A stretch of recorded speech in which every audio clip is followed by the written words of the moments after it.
This is really exciting kasi meron ako papakilala sa inyo.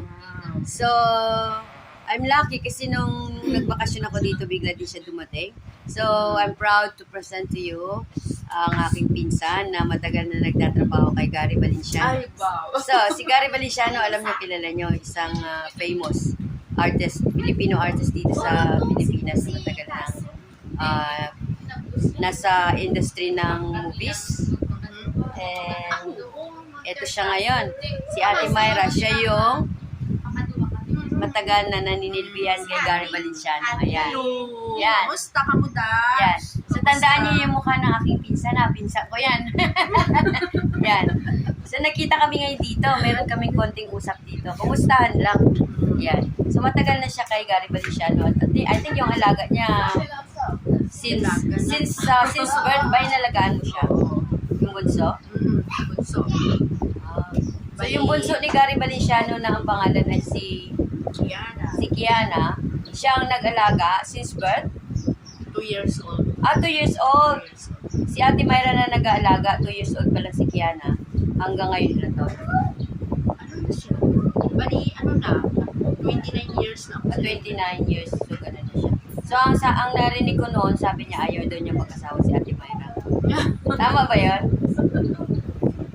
Maganda. Oo. Maganda naman yung trabaho. Oo naman. Ilan kayo sa loob ng bahay? 5 kami. Iba-iba yung posisyon, no? So, ikaw sa kanila ka na sa anak ka lang. Tapos ikaw na nagmamalit sa iba. Ayan, so yun lang. Maiksi lang yung aming dito. Kasi medyo, syempre, hindi natin sasabihin lahat. Pinakilala ko lang sa inyo na yung aking pinsan na inabit ko dito at siya ay bagong dating tigan. Bakasyon dito, siguro isang buwan. Mga 2 weeks. 2 weeks lang. Okay, so mapapanood to ni Manang. Mag-hi ka kay Manang. Hello, Bing! Kamusta ka na dyan? Sila Toto. Oo, gusto mo, mapapanood nila to Manang. New Year. Yan. Si Manang may... Yeah. Dapat, Bing, magkulay ka man, di para makita tayo naman kita. Oo nga, na ano nga siya, na medyo sad siya kasi hindi siya nakasama sa akin.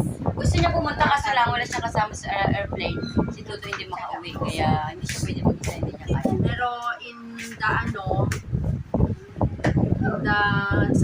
sa tamang panahon. Tama mo rin. Maybe next year pwede.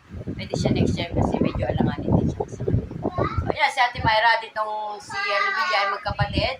Si Ate Myra ay panganay, si Lubilla ay bunso. Yan. So, pupunta na kami ngayon dun sa may tabing dagat. Maglakad-lakad kami na. Tingnan namin kung ano meron. Baka makapulot kami ng suso. Yeah, so thank you so much for watching, everyone. See you again. Yeah. Bye-bye.